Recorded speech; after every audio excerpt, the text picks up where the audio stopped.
I'm General Velu Nair.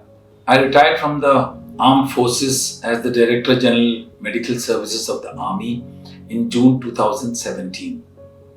I thereafter joined CBCC, which stands for Comprehensive Blood and Cancer Centers, as their group head and chief consultant, and now actively work in ApolloCBCC in Gandhinagar, wherein I run the bone marrow transplant program and our active hematology and teaching program in all the verticals of oncosciences.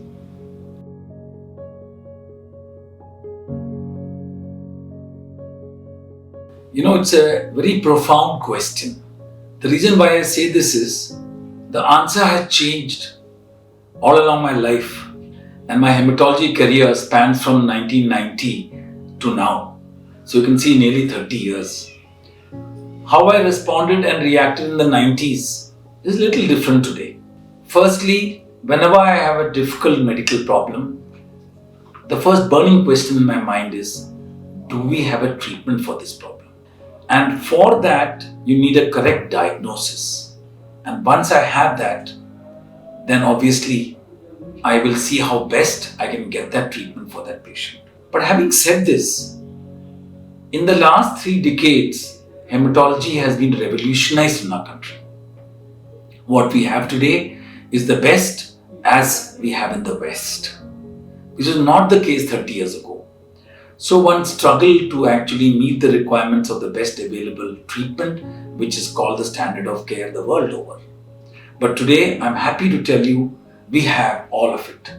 And we have the best from Europe and the best from North America. Yes, financial toxicity is one area which needs to be addressed, which our pharma industry is doing a great job, because they are obviously bringing in generic molecules which are affordable.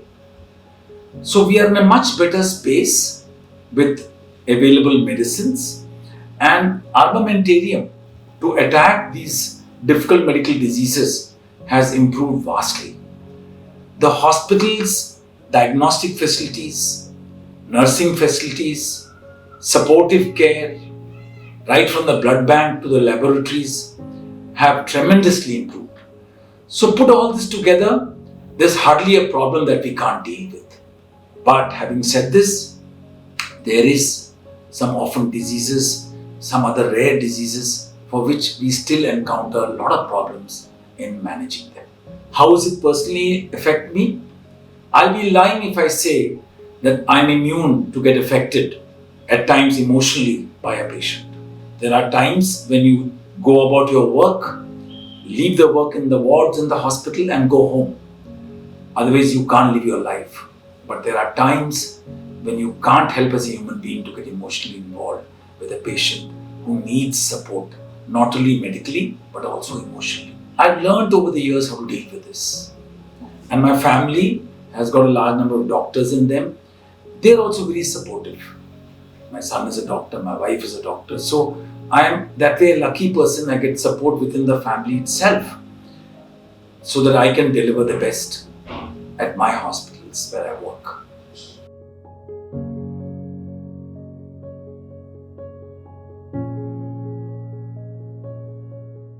Well, as I told you, I'm from the army and I've spent a good 40 years in one of the greatest armies of the world. And I can tell you, beating cancer for me is like winning a war, not a battle. Many battles are fought in a war. And for me, winning cancer is like winning a war.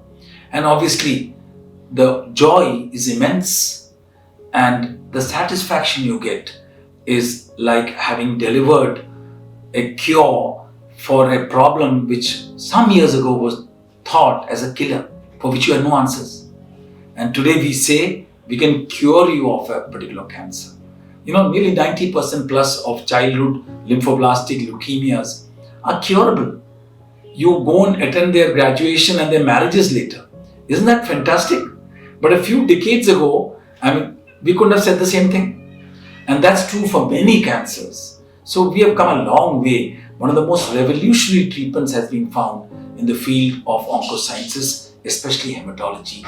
But we have progressed beyond chemotherapy, radiotherapy to targeted therapy, to immunotherapy.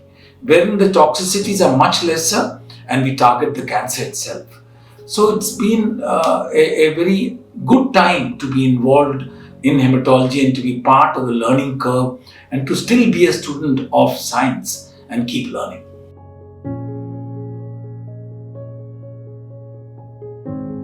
You know, today to share one fulfilling experience will actually be unfair, because you'll agree with me, in my tenure as a hematologist, which is from 1990 to now, I have had many a fulfilling experience.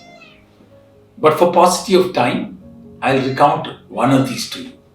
I had this child who had thalassemia major who came to me for a bone marrow transplant.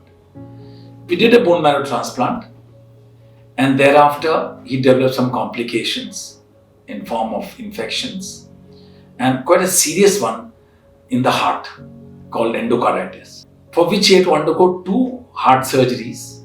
Luckily, he came out of it. He got cured.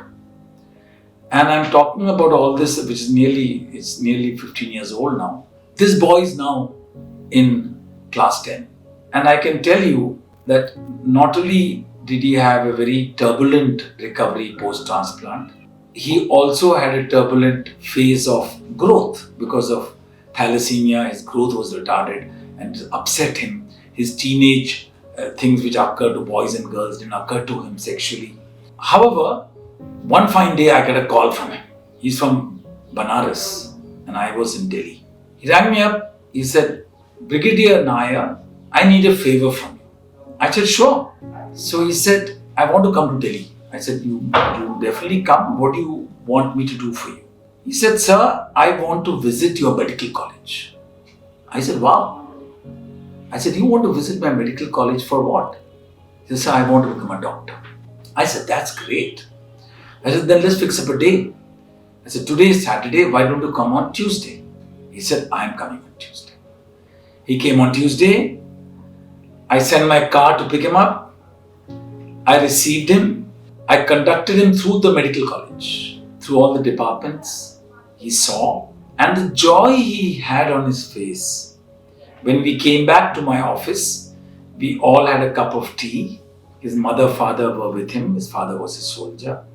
But the joy I saw on this boy's face is etched in my mind like a permanent photograph. I can never forget it. And guess what? He's in touch with me. He wants to be a doctor and he wants me to guide him. And I'm very happy doing that. So these are cases which show never say die attitude, which is what we say in the army. We always say that never say die till you got the last breath, and never play God. You're just a tool as a doctor in the hands of God.